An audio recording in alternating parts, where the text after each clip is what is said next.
গত 1 জুলাই 2026 তারিখ রাজধানীর আদাবর থানাধীন নবোদয় হাউজিং এলাকায় জাপান এবং ব্রাজিলের মধ্যকার বিশ্বকাপ ফুটবল খেলা দেখাকে কেন্দ্র করে সংগঠিত মারামারিতে নবোদয় হাউজিং ইউনিট বিএনপির সাধারণ সম্পাদক আবুল বাশার বাদশা ছুরিকাঘাত হয়ে নিহত হন। উক্ত হত্যা মামলার অন্যতম অভিযুক্ত মনোয়ার হোসেন লেদু ওরফে লেদু হাসান। উক্ত হত্যা মামলায় গ্রেপ্তারকৃতদের 164 ধারার জবানবন্দিতে জানা যায়, লেদু হাসানই বাদশাকে হত্যার জন্য মূল হত্যাকারী পারভেজকে অস্ত্র সরবরাহ করেছিল।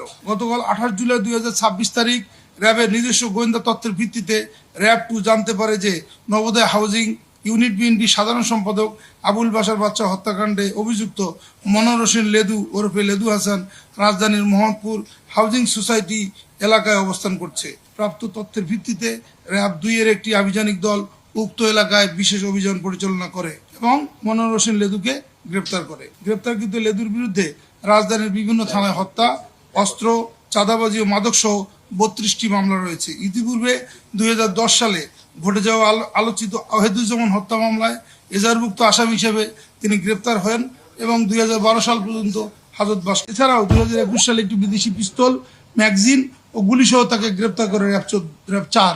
একটি অস্ত্র মামলায় তার 10 বছরের কারাদণ্ড রয়েছে। উল্লেখ্য যে প্রতিনিয়ত অত্র এলাকাবাসীগণ তার বিরুদ্ধে চাঁদাবাজি, সন্ত্রাসী কর্মকাণ্ড, কিশোর গ্যাংয়ের পৃষ্ঠপোষকতা ইত্যাদি বিষয়ে র্যাবের নিকট ফোনে অভিযোগ জানিয়ে থাকে। ভুক্তভোগীগণ চাইলে তার বিরুদ্ধে এখন প্রয়োজনীয় আইনগত পদক্ষেপ নিতে পারে। গ্রেপ্তারকৃত আসামি মনোয়ার হোসেন লেদুর পিসিপিআর আমরা প্রেস রিলিজের মাধ্যমে আপনাদের জানিয়ে দেব।